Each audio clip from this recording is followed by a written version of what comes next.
let's go ahead and dive in to what you all are here for, the Bowling Green Falcons preview. And we got a little treat today. We're going to head on over to the fashion corner first. We got the uniform reveal. White bottoms, red tops, red helmets, but with the default logo instead of the Heisman, Louis. Vince, what are your thoughts? Do you have the image to pull up, Keith? Can you show our viewers? Are you able to get that image up? I might be able to pull it up while you're talking real quick. So I like them. Shoot me. All right. I see what everybody said. I like them. All right. I like them. I like them way more than the Heisman bird. I'm not the biggest fan of the Heisman bird being used on the helmet. Just doesn't really look the best for whatever reason to me. I enjoy the white outline, making the bird logo pop. It looks like the helmet matches the uniforms a whole lot better. I'm a sucker for the cherry red. The chrome reds were my favorite that we wore against Florida State, but these are nice. I like these. You can definitely see the bird a lot better. Well, now what are you gonna gripe about, old man? Let's hear your old man take. Look, oh come on. So I like my white helmet, red face mask with 3 stripes down the middle. That is all I like. I mean, you got me pegged, man. It's exactly now. Like, is it weird of me to say that I like this more than I like the Chrome Dome? No, because like the Chrome Dome is 100% does not match your uniform. Chrome Dome does not match your uniform at all. These look great. They're so clean. I wish the white outline on the bird was maybe a bit more bold because you really don't see it like that until they zoom in. And I also think because Miller Moss wears the same type of helmet as Clev. So you see how like the top, well, it doesn't when I zoom in. The new Revo. That new one. Yeah. I can't remember what it's called. You see how like the top of the bird sort of like almost looks like it's peeling off the helmet, like it's not attached to anything, like the crest of the bird head. It throws me off, that logo on that style helmet. But I don't hate it. I think it's hard to make a red helmet look good. I don't think it's revolutionary. Holy smokes, this is the greatest thing ever. I love the reverse when we do red helmet, white face mask. I love that. I just think that makes it pop a lot more. Obviously, we usually do red face mask, white helmets. The reverse of that is kind of cool in ways. Yeah. I wouldn't mind a white face mask on this, but I like it. Yeah. I think the younger kids are going to like it too. Any recruits or anybody that's there. Yeah. So I think it matches the uniform better. And I think that's something we struggled with last year. I'm going to go ahead and stop sharing this now so we can get our faces back. I think it matches the uniforms better, which is something that a couple of the designs last year didn't really do. Like the script logo looked completely out of place, didn't match our uniform for it. And I assume that we're maybe taking a similar approach to like Middle Tennessee is, where we're sort of minimizing the uniform variances we have this year to save that money to allocate for players, which I'm more than cool with. We got a primary, a secondary, and then a alternate jersey, the black jersey, which I think I have one small critique of that one, but that one looks really good. All in all, like if you're going to mess around with the helmets, you could do plenty worse than this. Does Heisman Louis pop more? Probably, but that's fine. C plus, B minus. Like the Heisman bird is the most alternate of alternate logos for us, in my opinion, because we've only had one Heisman Trophy winner. That's not like our. I get it's a good logo for football. You know, but just like the golf and the dunking bird and the baseball bird swinging a bat and whatever bird you want to add doing an athletic activity. But I was gonna say all of our alternate. I love our alternate bird logos. Like they look great on 3/4 zips, sweatshirts, polos, hats, but not a football helmet. Okay. How about the field?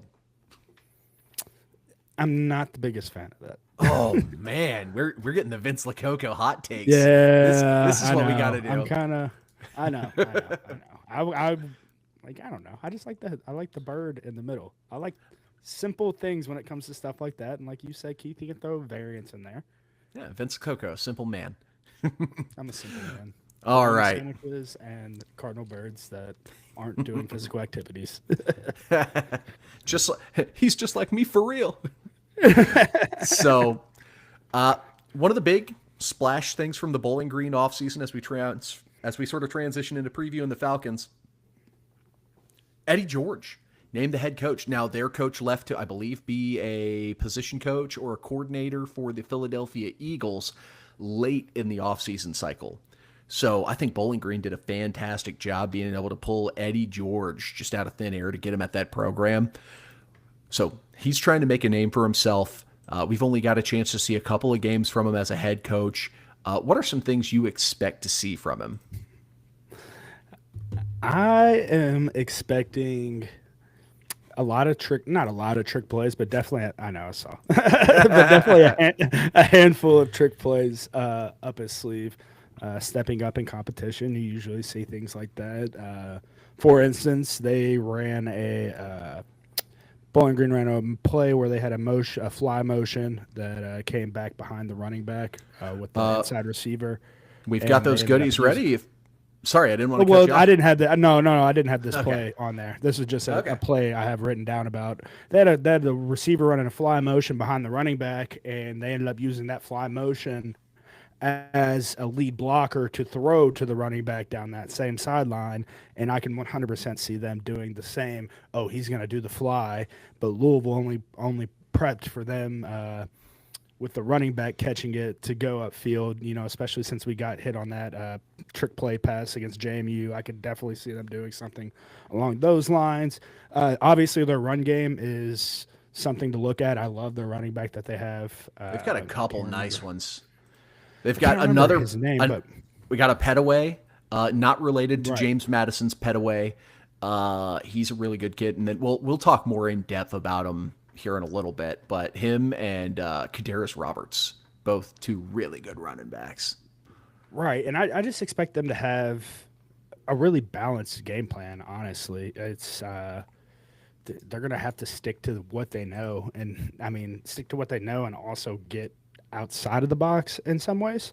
And when I say that, I'm talking more about the trick plays. What all wrinkles can you put into your normal game plan that you already have going? So, see, I actually think of it like when you're talking about getting outside the box, and it's something we saw them do a lot against Cincinnati, like getting outside the tackle box, trying to get the ball outside of the tackles in space and make the D-backs be the ones to make the plays. right. This isn't a simple playbook, and this is a team that is capable of actually passing the ball. Watching them play against Cincinnati, like Cincinnati is no slouch in the trenches, and they held their own. It's not like Cincinnati came in there and just completely bullied Bowling Green. They were able to get the ball, move it outside the tackles. We talked about their running backs a little bit earlier. Like, they're shifty. Like Petaway, he's a nice one-cut running back. He's a true freshman too, I believe. So that's a kid who I would not be shocked to see in the portal after this year and taking a step up. It's his vision. His vision and, like you said, his one-cut ability and the burst through the hole that is definitely setting him apart from others. And he's hard to bring down too, Keith. It's definitely not an arm tackle kind of guy. He will run through any and every arm tackle that is thrown his way. So that'll be a difficult spot for us to stop for sure. Passing game, I didn't see much that I was worried about when I watched the Cincinnati game. They had one play that we have highlighted in our clips that will show eventually that has a touchdown pass in the game, but it was more like a broken play of a touchdown pass. Outside that passing game, I'm not too worried. I trust our D-line more than anything. Yeah, the D-line is the one segment of the team that's earned the trust of the fan base. I feel like that's fair to say. The interior D tackles have played phenomenally especially against a team like James Madison, who that is their identity. They want to try and beat you up between the tackles and move the ball down the field, and then just made the game unplayable for Eastern Kentucky. You have Clev Lubin, Wes Bailey, AJ Green doing a phenomenal job coming roaring off the edges to leave almost no time to pass the ball. So, if we're talking about like Louisville players you are expecting to have a big game, I believe the conversation starts with the defensive line. But outside of the front seven on the defense, who's maybe one person you want to see from Louisville step up and have a good performance? Well, TJ Quinn, for one, is going to have to step up in a big way because he's going to have to carry a lot more when it comes to leadership roles on the defense. That other linebacker wasn't playing in front of Stan Kwan for likely numerous reasons. It could have been not knowing the playbook. It could have been he's not better, anything, and everything in between that. But I like to lean a little bit more towards playbook. Twos, threes, fours, scout team guys tend to not know the playbook as well as the ones. Shocker. So TJ Quinn is going to definitely have to play captain and be really, really loud out there echoing every single call on the defense. Yeah. And I mean, you've got TJ Quinn. I'll say TJ Capers for the sole sake of, hey, it's your opportunity, kid. You came out of high school, like you were a 5-star before you reclassed, were a high 4-star. You're one of like the top 10 rated Louisville recruits ever. He's been sitting pretty patiently, sometimes impatiently, waiting for his time. Well, opportunity's here, kid. Let's see what you got. Go make the most of it. So exactly. I guarantee you that's the conversation that Mark Ivey had with TJ likely Sunday night after they did their film. You know, Stan Kwan we know how long he's going to be done for. They likely knew a lot longer or a lot earlier than we did. And Ivy probably had that conversation on Sunday with him. So, yeah. There's really no better coach to have a conversation like that with, too. Like to put a fire under your ass to, you know, this is my moment. You know, that's what also gives me a lot of faith in this position is Mark Ivey. Yeah. And on the defensive side, I'm also curious to see if Bowling Green's offensive line is good enough to where our secondary can finally get tested and we can get an answer on some of these transfer portal guys. Like, are they for real or not? Is our secondary going to be an issue or not? I don't know if you're going to get that, Keith. I mean, there were one-on-one matchups that I'm like, I hope we don't have to get that. I hope we don't have to have that question answered all season and our defense just ruins everyone's day. But yeah, I'm definitely okay with that. Offensive side of the ball, I'm curious to see what the O-line's going to look like. Like, is Trevante Sylvester back and in the starting lineup, or did we get teased with those tweets a little too early? If he is back, who ends up at that starting right tackle, and how does the line as a whole look? I know it's the me answer to say I want to see how the starting O-line looks and what individual player, I guess Trevante Sylvester or the tackles, but that's the me answer, and that's the cog that makes that's the straw that stirs the offensive drink.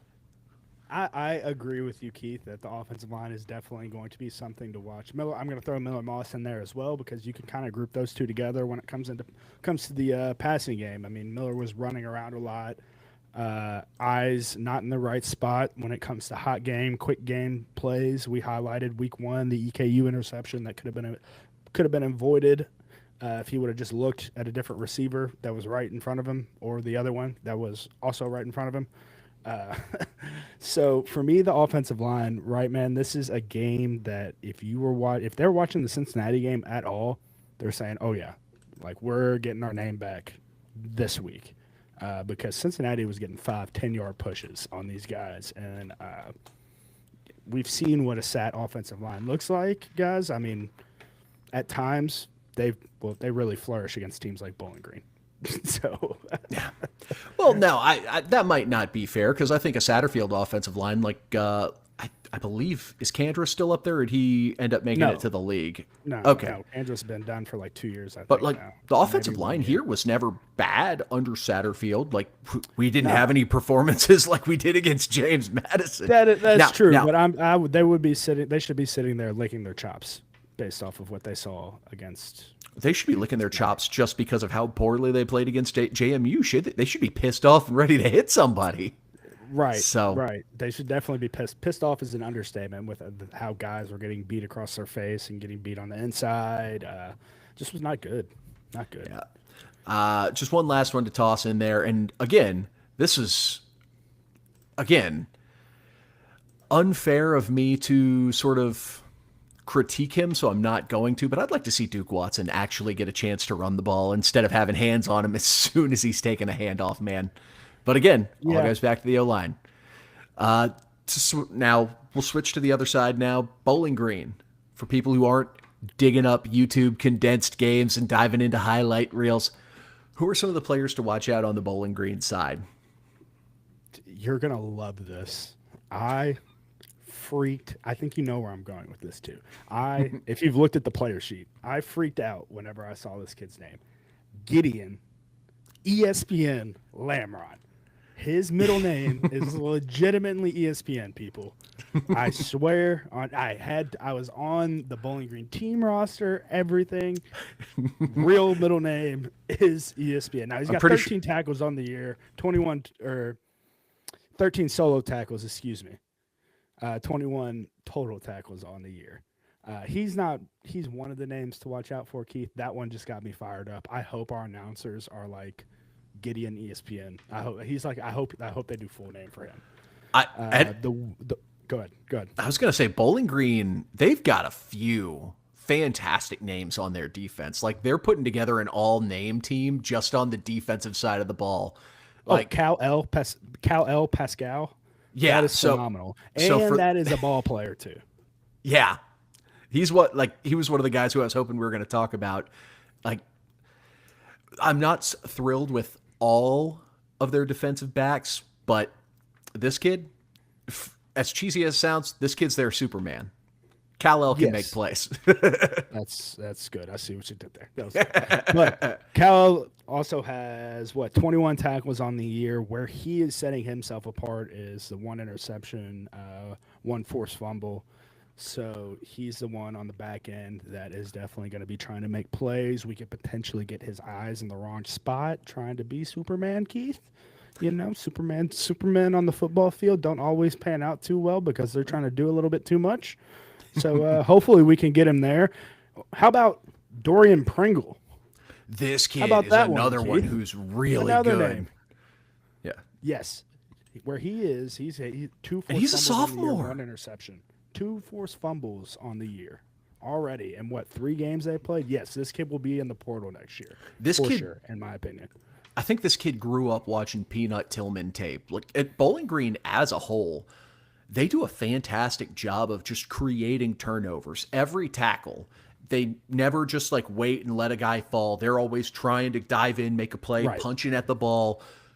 Ball security, I hope, has been one of the highest preached concepts to our running backs and receivers, because if you make one mistake, this Bowling Green defense can punish you. They are an opportunistic bunch when it comes to punching that ball out. That's watching Cincinnati, Liberty, fumbles everywhere. Now, Pringle also has 6 TFLs on the year, Keith, and that obviously does not fare well for us at the linebacker spot versus our offensive line based off of what we saw against JMU. Those guys shooting gaps, tricking our O-line, being in gaps, and then faking a blitz, and then actually coming on the blitz once the head's turned. So this kid worries me for sure. Now, do I think he's going to go in here and wreck the whole game? But this is a name you'll be hearing on Saturday for sure. It'll be one you probably hear a lot. And after the game, when they're exchanging pleasantries, we would never tamper. But if Coach Ivey maybe had an extended handshake and conversation with Pringle after the game, I wouldn't be opposed to it. This kid's a baller. Just text him and tell him to wear his Apple Watch, and Ivy can wear his Apple Watch, and they can do like a tap of contact exchanges. You know what I mean? They can do that. See, me and Connor Stallions, we think alike. How about on the offensive side of the ball, Vince? Who are some of the Bowling Green players who will be hearing their name called? Buddy, do I have a name for you? Drew Pine from Notre Dame, Arizona, and Missouri. Hey, you've played for a Walmart set. Yes. I mean, clearly this kid's been all around the block. Not a bad ball player at all.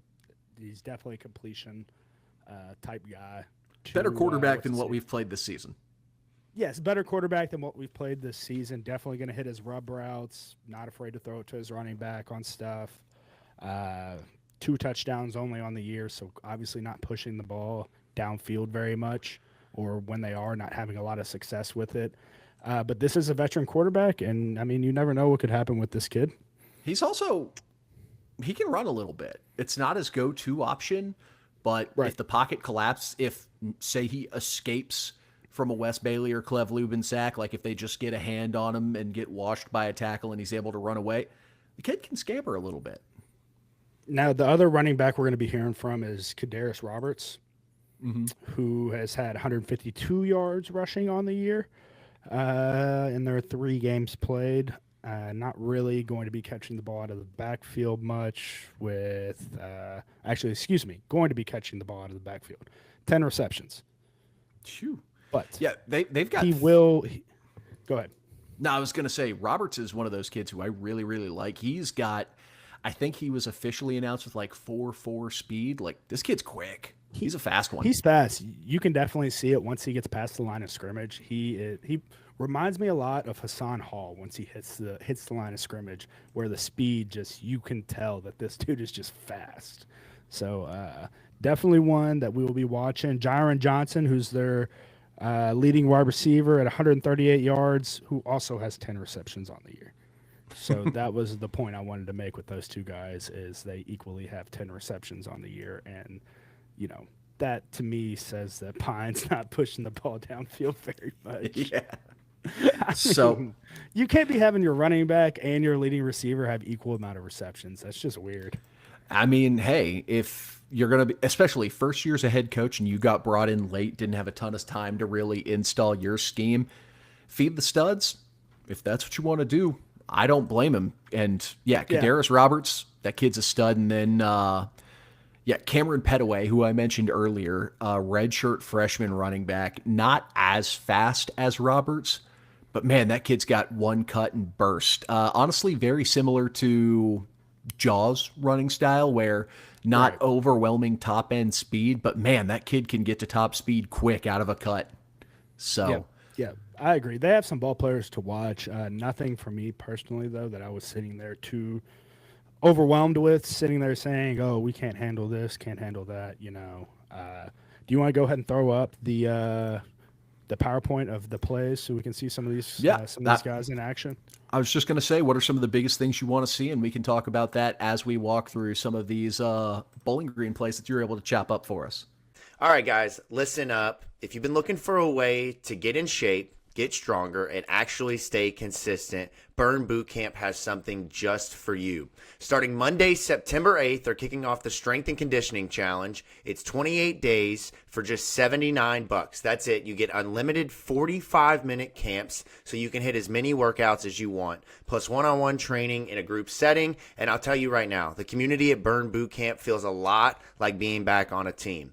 Tons of accountability, tons of encouragement, and yeah, lots of high fives. And it's not just workouts. They'll set you up with nutrition guidance too. So you're dialed in on all fronts before the chaos of the holidays. So challenge yourself, push harder, see what you can do in 28 days. The Strength and Conditioning Challenge at Burn Boot Camp starts September 8th. Don't miss it. Head to burnbootcamp.com and click the link Join the Challenge for $79 to secure your spot. 3 area local gyms in the Louisville and Oldham County areas. Find whichever is most convenient for you today and get signed up. Let's go. Yes, so right here we are looking at, go ahead and hit play, hit the next clip. Keith, I should have just did straight videos on these. So we're going to see the speed that we're talking about right there, right around that, 35-yard line. You see him hit that speed.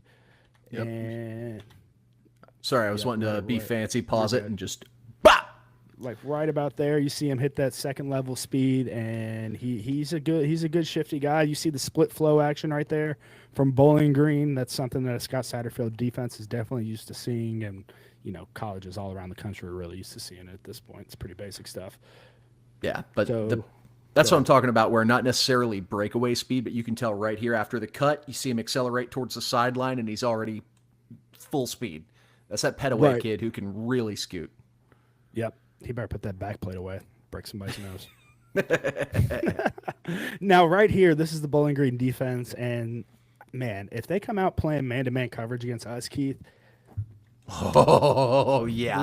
Watch it. It's going to be a bad day for the Falcons, even worse than what it is. Because right here, Sorsby is already looking to hit the switch route, go back. I'll break this one down fully since I go back to the still shot. This formation right here is called troop right. So troop right, switch, X whatever, X stop, X go, X in, X slant. That's how they called this play. That's only because I know this playbook. And you see the switch right there. They run guys in. So it looked like they had some kind of like cover 2 man of some sort on, based off them having 2 high safeties right there and then man-to-man coverage underneath. But it's just bad getting guys to run into each other. This is something we can definitely take advantage of. We have much better athletes on the outside than this. Yeah, right here is where like screw up number 1 and then screw up number 2 right there. You see your safety almost getting screened by the Z receiver who ran the switch route in, leaving just a wide open one-on-one for the Y. Yep. And then it's too easy from there. Candy, baby. Yep. Touchdown. Yep. Right here, I think this might be the touchdown. Go ahead and play this one out, Keith. No, this is the rub route. So what I was talking about earlier is this is what I'm definitely expecting Drew Pine to hit a lot of is stuff underneath, rub routes, things where our guys are going to be running into each other potentially. Just watch the linebackers here. You see, that still image, perfect pause right there, Keith. Right around the hash mark, you can see those 2 guys are standing right next to each other. Linebackers' eyes are on the quarterback, not looking at a receiver, not looking at anybody to cover, not looking for work, and it leads to an easy completion for Drew Pine. It's almost like I watched this happen for 4 years. Yeah. Yeah. It's a lot easier to talk about it on this end. Right. All right. Hit the next one right here. What do we have? Play it out. Yep, right here's the touchdown that we have. Yeah, no, this was a design play. This was a little bit of trickery that you have getting thrown in the mix by Bowling Green, faking the pitch, and then being able to hit the go route going down the sidelines. Again, Keith, like we talked about, that's just bad eyes from the linebackers, from the safeties in the back end. You can see it right there. Just nobody's looking for the right guy. Yeah, another aspect of this play that goes underappreciated, you see this guard pull, and that draws this backside linebacker in because you're taught follow the guard. So while this play, it hits the fake sweep and he's able to hit the little honey hole on the cover 2 beater and score. On that backside, if you're running like a backside in or a drag or some sort of route across the middle, you can hit that backside. And if there's not safety help there, that's another play where bad eyes as a linebacker can get you beat. 100%. Yeah, you're seeing it in real time with ways that I don't think they're going to beat us, but definitely ways that they could give us some headaches. But they can put some points on the board. That is for sure. They can put points on the board. All right, hit the video for this one so we can see. Is that it? Is that all we got? That was the last one. All right, perfect. Yep. So we were just throwing those in there just so you guys can see a little bit of what we were talking about. I know it's hard for us to articulate our words sometimes, so visuals help a lot of people, myself included, big picture book guy. Yeah, what did you think though overall, like offense, defense? Like what do you think of Bowling Green? Because personally, I was not too impressed with them as a whole. So it's a weird sort of situation because watching the tape, I thought that they were more impressive than James Madison in the limited amount of time that I watched. But then James Madison came out and they played us really damn tough. Now, I don't know if so much of that result was more based on our mistakes and not being able to manage versus maybe Bowling Green having success against teams. I believe they covered against Cincinnati. I can't remember what that spread was. I know they lost by 14. So right. Now, if I had to say, Keith, matchups to watch, I know you talked about that before we started the PowerPoint. We didn't really talk about that during the PowerPoint, but what would be the number one matchup for you that you'd want to be watching? The TJs versus their eyes. If that makes sense. Can you make the right reads, not be deceived by the offense, play your assignments correctly, and not get beat like we saw in a couple of those plays where, like on that last play where, yes, it was a cover 2 beater for the touchdown, but you saw both those linebackers get suckered and washed downfield, leaving the middle of the field open to get beaten for maybe a second or a third read for a quarterback and a veteran like Drew Pine. If you give him time in the back, he'll find those. So that was one of the big matchups to watch. And then I just want to see O-line.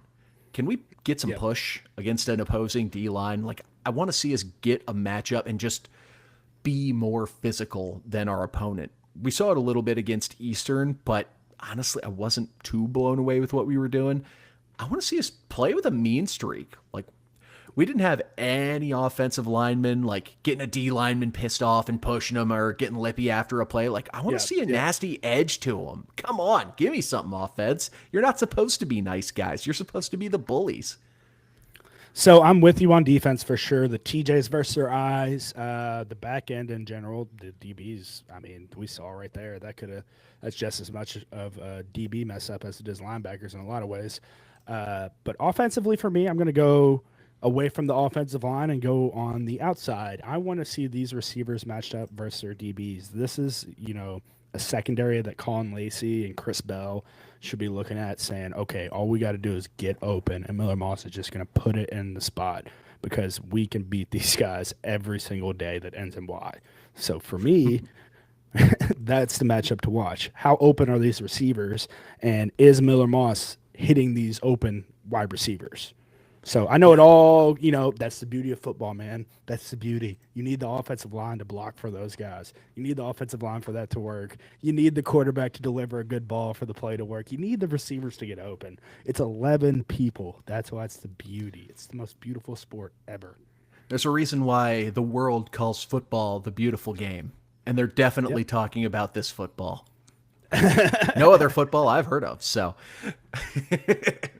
That's now, the football I acknowledge. I notice one player that you didn't put a feature on that I think could end up posing a major matchup problem for us. The team morale booster, Pudge the Cat. Social media phenomenon. Uncle Pudgy. He's got multiple different merch lines. He's got NIL deals now with multiple different pet food companies. He's taken the social media by storm. He's turned Bowling Green into a media darling. Everyone loves this Falcons team because they want to see Pudge win. Who's cat? Long snapper's cat. There? Okay, long snapper's cat. Eddie it's actually he's just like whatever. Don't slander him too much because this is actually kind of like a really sad story. The long snapper, he was O lineman in high school, didn't necessarily have D1 size. Mom gets him signed up for like coaching with a long snapping coach to like develop and become a long snapper. While they're out, I believe I can't remember how they end up seeing the cat, but they decide to adopt the cat. And they bring him in, and he starts doing well, and the long snapper's mother starts to do worse and ends up falling ill. So now the mother is no longer with us, sadly. And, so that's the story of how they got the cat. And then over the summer, like the long snapper just brought the cat to the facility, and one of the Bowling Green players has like a popular social media presence, did a recording like, man, practice so hard, we got to get a morale cat. And it was Pudge. And then, of course, like if you look at the guy's face, like he's so ugly, he's cute. Like I can't lie, I got a soft spot for Pudge, man. Like he's my enemy this week, but he's a cute little guy. We were close to having something similar to that in Greedy Vance's puppy in like 2019. He looks like if they made a pug a cat. Yeah, that's just an ugly cat. No, Pudge is great. I love Pudge. But for this week, though, kick rocks, Pudge. You're the enemy. Although they do have him do some hard poses for some wins for Bowling Green. Hopefully we go a couple weeks without seeing that. If I'm PETA, I'm looking at this. This is just terrible. This is awful. Exposing this poor cat to loud noises. That would be a damn shame if someone called PETA on Bowling Green. So now, how do we stop Pudge? I think we have to have Louis posted up on the sideline, which Louis posted up just and just drop it all over the stadium. And then notify the NCAA, have him drug test Pudge, get him suspended for a drug violation with catnip. Oh, love that. So now it's time for the last segment, and it's the Against the Spread prediction. Now, it's been a little bit since we did the James Madison preview show, but if you tailed us when we got James Madison, we got it when the point spread was 13.5. So winner, chicken dinner, all around for everyone here. Now, the point spread for this game is on the wild side. It opened at, I believe, 27.5.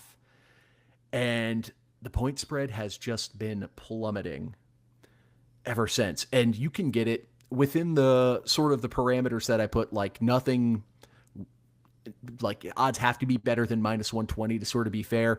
You can get minus 25 even at minus 115 on Fanatics. If you're looking at betting Louisville, Louisville's a 25.5 point favorite by minus 110 on ESPN Bet. If you're feeling extra aggressive, it's minus 26.5 on Profit at minus 104 on Profit X and minus 105 at MGM Sportsbook as of when I looked, which was right before we started this recording. So dropped down since the line opened, and it looks like it's starting to inch its way back up. Because it's minus 110 odds, and that's the standard, we're going to go with the ESPN bets for this one, minus 25.5. Now, Jacob not here tonight. We text him trying to get his pick. I haven't gotten anything yet. We might be trying to bug him. If we doesn't have it, we'll get his pick. We'll take a screenshot of his text making his pick, and we'll post it on the Pink Seats Twitter to make it official when he does send it in, as long as he gets it before Saturday. I'm actually going to be tailgating with him Saturday, so worst case, I'll get an answer. He has to tweet his pick out because it's got to keep the integrity of this challenge. Yeah, don't worry. I'll get a pick out of him before the game starts for sure. And if he doesn't have a pick by Saturday morning when he's hanging out with me, I'll get him on video and I'll post it to the Pink Seats Twitter making his pick. So we're going official locked in 25.5 point line. Minus 110 right now is the best odds I could find at ESPN Bet. Always check multiple books. Make sure you get your one at least until one sponsors us. So with that being said, Vince, who you got? I'm gonna say we. What are you thinking, Keith? Oh, see, you just want to tail me. I know what this game is. It's a bit of a. I'm gonna say we're gonna cover. All right, I'm putting pen to paper. We're gonna cover. This is a tricky one, Keith, because if we come out like we did against JMU, I'm not too confident in us covering. If we come out and I'm not even going to say look like we did against EKU, but just look like a more improved football team, I think we can improve or cover this for sure. So just to put pen to paper, I'm saying we cover. I'm not confident, though. It is a tricky one because, I wasn't super high on James Madison going into the game. I thought we were going to run away with that one. We still ended up covering, but it wasn't pretty. So I don't know if maybe I wasn't high enough on James Madison. Maybe I didn't think enough of them, and I didn't give them proper respect. I will eat my words for sure. I definitely was. You can throw me in that boat, Keith. If you want to hop in, you're more than welcome. And it's a weird spot because I find myself feeling like I respect Bowling Green way more than I respected James Madison coming into our game. And now I don't know if that's because I actually got a chance to see them against a P4 opponent. And I think Cincinnati they're not bad. I think they're probably going to end up a middle of the pack Big 12 team, sort of a rebound here. Let's make things awkward. Scott Satterfield special.